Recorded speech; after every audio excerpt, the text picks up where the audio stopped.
Y Borges prologaba el prólogo de prólogos. Bueno, luego, efectivamente, Borges hizo su prólogo a un prólogo de prólogos, claro. Hizo un prólogo a ese libro de prólogos, y esos prólogos contenían un prólogo a un prólogo, al prólogo de Gómez de la Serna. Filosofía descarnada. Ya saben ustedes que si guardan 70 kilogramos de difunto en un ataúd de zinc, llega un día que la carne ha desaparecido. ¿Quién se ha comido al muerto? Preciso es confesar que el muerto se ha comido a sí mismo a fuerza de discurrir. ¿Y qué discurren los muertos? Como la vida nerviosa subsiste después que termina la vida muscular, claro es que el muerto se apercibe de que le tocan y oye lo que se dice a su lado, y después nada nuevo, algún ruido de trepidación y a comerse hasta los tobillos discurriendo. Olvidaba decir a ustedes que todas las leyes sabias tienen su verificación experimental, y no le falta esta a mi ley de la autofagia de ultratumba. En efecto, ni la santidad, ni la perversidad, ni las enfermedades, ni la robustez determinan la consunción del cadáver. En cambio, vengo observando que al destapar el ataúd de un tonto, aparece intacto el muerto. El pobrecito siguió sin discurrir. Baroja decía que las historias de Chávez Nogales estaban muy bien, y yo entiendo que mucho hay de ese elogio, mucho tiene que ver ese elogio con lo que puedan tener que ver, no sé si por influencia directa o indirecta, por el parecido que tienen con las de Silverio Lanza.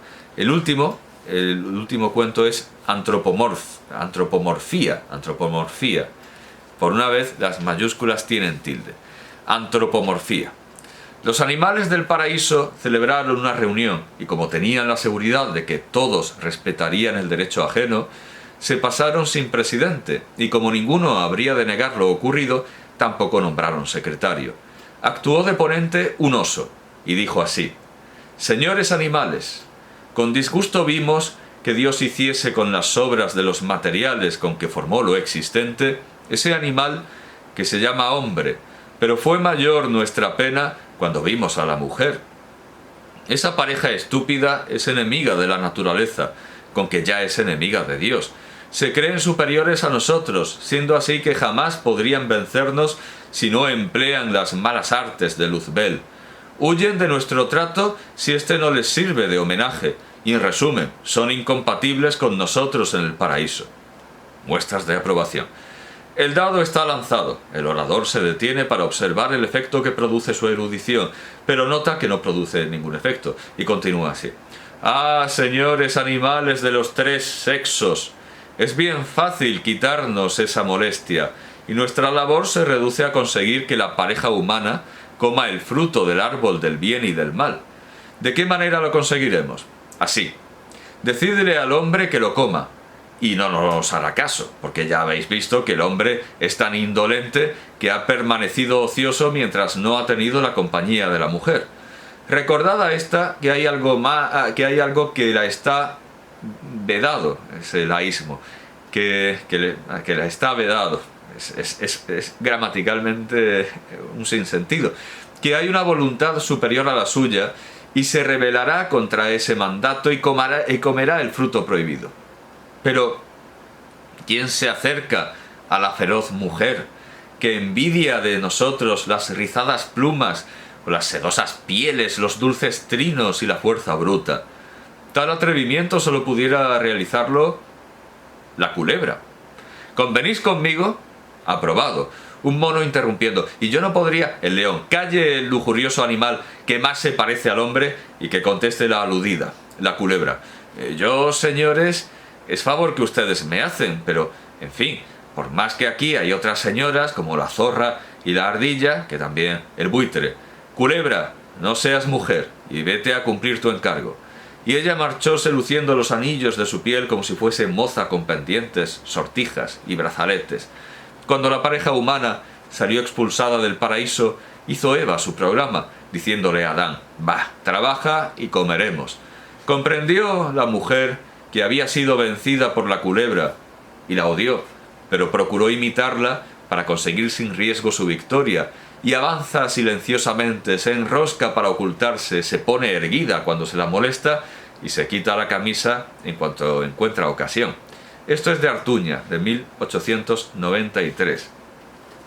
Bueno, pues después tenemos otro... algo extraño, claro, porque es un epitafio a Silverio Lanza escrito por Amorós. El escritor hace otro retrato póstumo en este caso, de su seudónimo, o de su personaje. Ave César, tu víctima te saluda. Al terminar el alquiler de la sepultura de Silverio, no pude renovarlo y solo tuve la gracia de presenciar la exhumación. Bueno, a saber dónde está enterrado ahora Silverio Amorós, en realidad. Al abrir el ataúd cayó un papel que yo había colocado y donde aún podía leerse. Este es Lanza, que vivió perseguido. Bueno, en realidad pone huido, pero entiendo que es perseguido, pero no estoy... por la envidia y por la soberbia. Hasta el último momento pensaba a los caciques y a sus mujeres. Es un texto lagunar y fragmentario. Me extrañó que el papel estuviese roto y me fijé en la actitud del esqueleto. Silverio se había movido. El antebrazo derecho aparecía flexionado hacia su brazo. Sí, esta es mi mano derecha. El antebrazo derecho aparecía flexionado ante su brazo y entre ellos estaban los huesos de la mano izquierda. Pero nunca supe si aquel era su último saludo a los caciques de los vivos o su primer saludo a los caciques de los muertos. ¿Quién con mayor poder se atreve a tanto como se atrevía, vivo o muerto, el infeliz Silverio Lanza? Y después tenemos sus relatos. Cómo quisiera morir, es decir, más retratos. Aquí yace Silverio Lanza, murió de un beso, termina. 100 reales de luz. La cuestión social, la muerte de la verdad. También tiene bastante de retrato. Fui un estúpido. Quizás no. Desde que tuve aquella pesadilla he cambiado de ideas. Ya no encuentro gusto ni a la federación ni al tabaco. Horrible pesadilla. No sé cómo me encontré en una larga tabla inclinada que unía la cumbre de una montaña con el fondo del valle. Recuerda... Bueno, claro... no, sería una comparación muy banal compararlo con Andriev. Andriev tiene ese abismo en el que hay tantos espectadores. En este abismo está él solo. Bueno, luego tenemos Juan Bodoque. La cuestión social. Mi amigo Publícola había pasado en vela la noche del 3. Al amanecer casi era cadáver. Unida al hambre con el sueño y se verificará una combinación química que dará por resultado un compuesto que se tiene por simple, el derecho a la existencia. Publícola, al sentirse falto de vida, comprendió por primera vez que tenía derecho a vivir, pero la hora no era oportuna para despertar al presidente del Consejo o del Supremo y exponerles estas teorías. Por otra parte, la propaganda de ciertas ideas sigue el mismo movimiento que el humo de la pólvora. Sale de abajo y llega arriba. Bueno, la cuestión social. Sacado de Cuentos políticos, de 1890. Luego tenemos Los gansos políticos, de... imagino de la misma obra.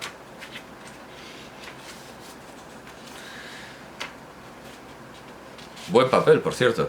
Sí, de Cuentos políticos. Luego tenemos RIP, Requiescat, también de Cuentos políticos. La familia literaria. Todas las familias tienen que sufrir las murmuraciones de un extraño, y en esta ocasión soy el extraño, dispuesto a murmurar de la familia literaria. Y tengo el honor de presentarla. El señor escritor, Cabeza, su esposa, doña Casa Editorial, el libro, hijo, doña Crítica, suegra de ambos cónyuges, y don Público, primo de toda la familia. Doña Crítica es vieja y fea y de todos modos no halla encantos en la vida. No se entusiasma, está acostumbrada a imponer su opinión y no medita sus opiniones. Olvida que fue joven o hermosa, se ve cerca del sepulcro y cree que toda la humanidad debe estar en la agonía. Y aquí, en este cuento también aparece Silverio Lanza. Para mis amigos, esto es de para mis amigos. Genial forma de hacer amigos. Bueno, ¿cuál es la ley? Cuento más kafkiano. Está sacado de...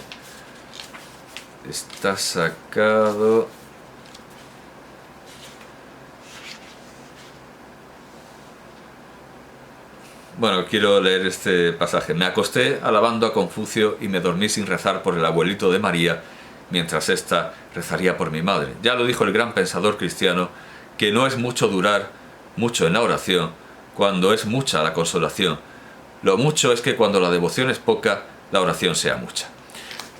Bueno, esto está sacado de Para mis amigos. Luego tenemos Cuento inverosímil, con una cita de Fray Luis de Granada que redunda en este mensaje epicúreo de ocultar la vida.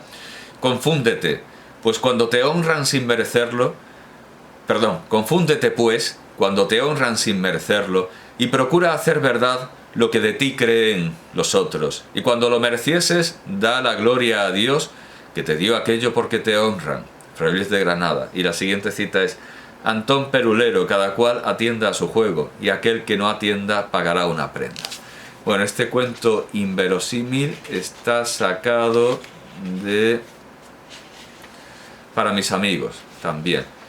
¿Qué más tenemos? Buen jabón, que no sé si aquí hay alusión alguna a Azaña y su familia de jaboneros, supongo que no, era demasiado pronto, esto es de 1892, nada que ver en absoluto. Orígenes y fuentes de conocimientos, de 1892 también, de Para mis amigos. El realismo real, 2 cartas y un cuento. Esto está sacado de Para mis amigos también. Contabilidad rusticana, de Cuentos escogidos. Termina así. No es un cuento verista, es simplemente un cuento satírico y no es un cuento de Verga, no es un cuento de Giovanni Verga. Es el típico cuento satírico de Lanza que termina diciendo: los rústicos, cuando no engañan a Esaú con un plato de lentejas, matan a Abel con la quijada de cualquier funcionario. Peste de huesos, este cuento está sacado de... parece que es una especie de inédito, está sacado de Revista Nueva, el número de 1899. De Socioscopia, El estímulo, y este cuento está sacado de la revista Prometeo, así que entiendo que es un encargo de Ramón Gómez de la Serna. Nuevos revolucionarios, también de Prometeo, con lo cual estas obras escogidas yo diría que contienen obras que no estaban en los libros elencados al principio, claro. Da obras no inéditas, porque están en la revista Prometeo, pero difíciles de encontrar. El hambre y el miedo, que es un cuento bastante vanguardista, está sacado también de la revista Prometeo. Y es un cuento, sí, ya diría yo, vanguardista. Empieza así: el hambre, la fórmula de equilibrio de una máquina puesta en movimiento es esta. Y da la fórmula y la rellena con la noción del hambre y del miedo. Y sobre el miedo dice: y he ahí cómo por mandato social se originan 2 miedos: el miedo al Estado y el miedo a parecer cobarde. El miedo al Estado solo es vergonzoso para el Estado, que produce miedo, pero el miedo a parecer miedoso es la hipocresía de la cobardía y es una vergüenza personal del cobarde. Lo es el padre que no da caricias y ejemplo, y pretende imponerse con gritos y golpes. Lo es el hijo que abusa vilmente del amor de su padre, Lo son los adúlteros, el amo que manda como un gañán y el gañán que obedece como un perro, quien elude la censura castigándola como delito contra la patria, y quien ofende a la patria para censurar a un tiranuelo, quien emplea para disolver un grupo de 10 verduleras el mismo procedimiento que para conquistar una plaza fuerte, quien en el motín apedrea impunemente a un guardia y en las elecciones vota al gobierno por un vaso de vino, quien abusando de la ignorancia ajena vende como bueno lo que es malo, y quien abusando de la confianza ajena adquiere lo que no ha de pagar, quien prostituye la autoridad que representa y la emplea en venganzas personales, y quien por un odio personal sugestiona a un incauto para que mate a un gobernante, quien ahoga en cadalso la voz de Luis XVI, y quien ahoga en momentos difíciles la voz de la nación, quien usando de la libertad sube al púlpito para predicar contra la libertad, y quien usando de la libertad sube al púlpito para predicar contra la religión. El insidioso que acusa sin pruebas al gobernante, y el gobernante sarcástico que recomienda a su víctima impotente el civismo de acusar. El matón, el marica, porque no se pueden decir estas cosas en YouTube. Y más cobarde que todos, quien soporta a un cacique que no está definido socialmente ni zoológicamente. Una monstruosidad vergonzosa creada y sostenida por la cobardía ajena. Al igual que a Ramón Gómez de la Serna, y esto está editado en Prometeo, parece que no le gustaban los homosexuales, aunque evidentemente aquí lo pone para hacer reflejo del matón. Une la figura del matón con la figura del marica. Bueno, pues después tenemos pensamientos. Ya da en el aforismo, y en el aforismo quizá no sé si más chocante que grandilocuente. Por ejemplo, la orgía de los ricos estremece de envidia a los pobres, y la orgía de los pobres estremece de miedo a los ricos. Temed a la pólvora y a la mujer que no estén mojadas. El cortés le quita al grosero la esposa, la hija, la paz y el dinero. Son ya máximas de sabiduría para regirse bien en una vida que, desde luego, Silverio Lanza, o mejor dicho Amorós, puede saber cómo fracasa una vida, o cómo se esconde, se oculta una vida. Y entendemos que supo regirse bien, si hizo tanto caso a Epicuro. En todo caso, son las típicas máximas de sabiduría emanadas de un escritor que de ninguna manera nos parece que haya triunfado. De ninguna manera, pero quizá por eso deberían tomarse en consideración. De todas maneras, él ya hemos visto que ha hecho todos los esfuerzos para que no leamos este libro. Después tenemos Don Licurgo Redondo, juez de delitos, y esto está sacado de Ni en la vida ni en la muerte, de 1890, ese libro tan censurado. Nicasio Álvarez, socialista. Esto está sacado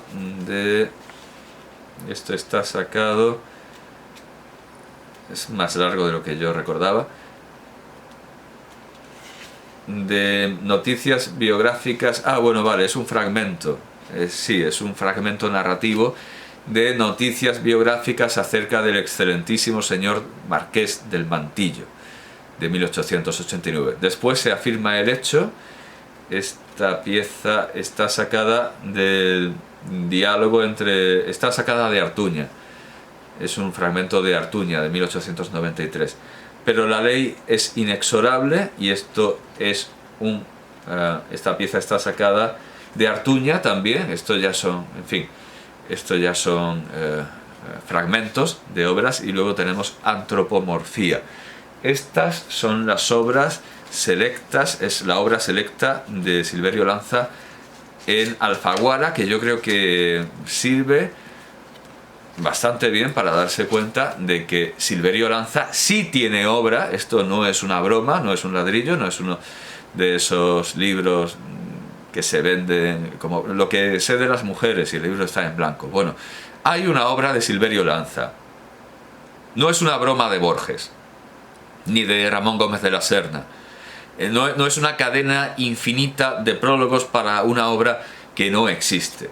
Y ya sabiendo que existe, me gustaría leer lo que dice de Silverio Lanza Rafael Flórez, que será de bastante instrucción para la cátedra. Vamos a ver, después de esta foto terrible del humorista que nos quita toda gana de reír, de esta foto verdaderamente espantosa del fin del humorista, ese fin del que hablaba Chumi Chúmez, tenemos una definitiva memoria, bueno, es mucho decir, definitiva memoria de Silverio Lanza, cornucopia de Ramón. Nos empieza diciendo que el que más y mejor sabe de Silverio Lanza, cornucopia de Ramón, es José M. Domínguez, el erudito getafeño de Getafe, Madrid, de nuestros días. Algo así como el Menéndez Pidal de Lanza. Pues si Menéndez Pidal fue, bueno, vamos al cogollo, vamos a lo mollar. Habla de su heredero, de su descendiente, que evidentemente será uno de los que cobre por esta edición, que es el comediógrafo José Tellaeche, y que es sobrino por parte de la segunda esposa de Silverio Lanza, doña Vicenta Anastasia Tellaeche y Arreguía. Bueno, en fin, aquí está. De lo que me contó Tellaeche, vamos a dejar de divagar, vamos a dejar de dar vueltas por Getafe, de lo que me contó Tellaeche sobre su tío por aquel entonces en el café El Gato Negro, y después lo leído y también escuchado a otras personas que lo conocieron, Azorín, Pío y Ricardo Baroja, Juan Menéndez Arranz, Luis Ruiz Contreras, Beltrán, el librero de la calle del Príncipe, el pintor Roberto Domingo, el astrónomo Gastardi, Matías, el bedel laureado de San Fernando del Ateneo, y el propio Ramón, cuya es esta biografía, saqué la conclusión de que fue nada menos que todo un hombre. Por cierto, que Unamuno no parece haber dicho nada sobre Lanza. De gran carácter, no parece, vamos, a lo mejor me equivoco, de gran carácter, muy de aquellas épocas en que el carácter de las personas era mucho más fuerte, tenaz y rígido que hoy, un regenerado metido a regenerador. Téngase en cuenta que surge en el auge del regeneracionismo. Y Juan Bautista Amorós, revestido de Silverio Lanza, es como el empecinado Joaquín Costa, tan ateneísta, barbado, aunque calvo, y también grandullón, menos cargado de... Bueno, en fin, más retratos no, por favor, queremos algo sobre la obra. Más retratos no. Una singularidad que le hacía pasar por tipo extraño, dada la ortodoxia inalterable de los usos y costumbres de su tiempo hasta 1936, en que España cambia la piel social, espiritual y política y se empieza a incorporar al siglo XX a golpe de marcha militar y de la otra marcha. De ahí lo raro y olvidado. Pero no bueno, hay que recordar cuando presenté a Flórez, hay que recordar que en sus últimas entrevistas tenía simpatía por esos muchachos de Podemos, lo que siempre viene a dar en confirmar, siempre viene a corroborar mi idea de que estos escritores tan superficiales y frívolos al final son el caldo de cultivo perfecto para el totalitarismo de todo género. Claro que siente simpatía por los muchachetes de Podemos, teniendo en cuenta que acaba de expresar una extraña y alambicada simpatía por el régimen de Franco, diciendo que es a partir del 36 cuando España cambia la piel social, espiritual y política. Y no entiendo que se esté refiriendo al desastroso e inoperante, salvo para los genocidios, Frente Popular, sino que se está refiriendo a... Vaya, es que lo ocupa, es difícil verlo porque es la típica imagen que aparece que aparece oculta por el pliegue, pero bueno, sí, si lo hablo, vamos a ver, hablo de estas páginas centrales, que voy a abrir todo lo que pueda, sin destrozar el lomo, que por otro lado me parece que ya está destrozado, y precisamente por esta página que tiene mucho interés, que representa la audiencia civil del general Franco en el Palacio del Pardo en mayo de 1949 a Ramón, acompañado por Pedro Rocamora, director general de propaganda y presidente autodigital del Ateneo de Madrid. Aquí tenemos el protocolo de Franco con Ramón Gómez de la Serna. De ahí lo de raro y olvidado, es decir, era una persona rara, como era cualquiera que se saliera de las normas establecidas antes de 1936, es decir, la República aquí no... durante la República siguen esos usos sociales para Flórez. De ahí lo de raro y olvidado, pero no el raro y olvidado entrecomillado que venimos utilizando en nuestro tiempo, no. Fue un raro, guión, despreciado, ignorado, todo con guiones, raro, despreciado, ignorado, silenciado, olvidado. Fue el grande mascarón de proa de la generación del 98. ¿Cuándo aparece, pues, en Ramón? Siempre lo va a poner, en esta biografía, Flórez, lo va a poner con mayúscula. Como en la Biblia de Lutero, el Señor, ¿verdad? El Señor. Y en otras Biblias está esa tradición de escribir el nombre de Dios, o del Señor, o el nombre, Adonai, el Señor, lo que sea, con mayúscula. Pues Ramón en esta biografía aparece siempre en mayúscula. ¿Cuándo aparece, pues, en Ramón este hombre guía, este hombre faro, este hombre norte, y que yo prefiero denominar hombre cornucopia? Sí, hombre cornucopia, porque iba a ser, lo fue por los años de los años, su espejo de marco tallado y dorado con brazos y bujías cuya luz reverberaría en el mismo espejo. Véase la imagen en dicho espejo con la cornucopia completa. Yo, que no había encontrado ninguno de esos hombres a los que todos llaman nuestros mayores, lo encontré espontáneamente en él. Era mi mayor, el primero de nuestros mayores. Esto es de Ramón. Y ello sucedería una tarde de marzo de 1909, en el Salón de Actos del Ateneo de Madrid, cuando después de leer Ramón su memoria de secretario de la sección de literatura, se le acercara el barbado, calvo, grandullón y empecinado regeneracionista Juan Bautista Amorós, firmante literario de Silverio Lanza. No tiene nada que ver con el actual Andrés Amorós, crítico y catedrático de literatura. Ya se ha dicho que Amorós, Silverio Lanza, no fue profesor.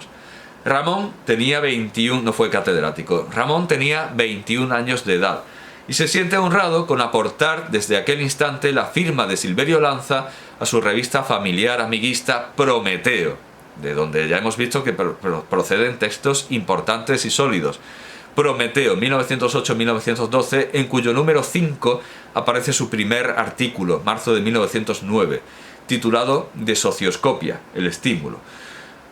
Puestos a... Bueno, esto es más bien la influencia de Lanza en Ramón, y sigue... me salta alguna cosa, porque Silverio Lanza, hay que repetirlo hasta la saciedad, fue el grande mascarón de proa de la generación del 98, que paradójicamente todavía no se llamaba así, hasta que Azorín la bautiza y hace su concentración parcelaria en 1913, porque la generación del 98 es tan invento como la generación del 27, pero nosotros se lo enseñamos a los estudiantes como si fuera el credo.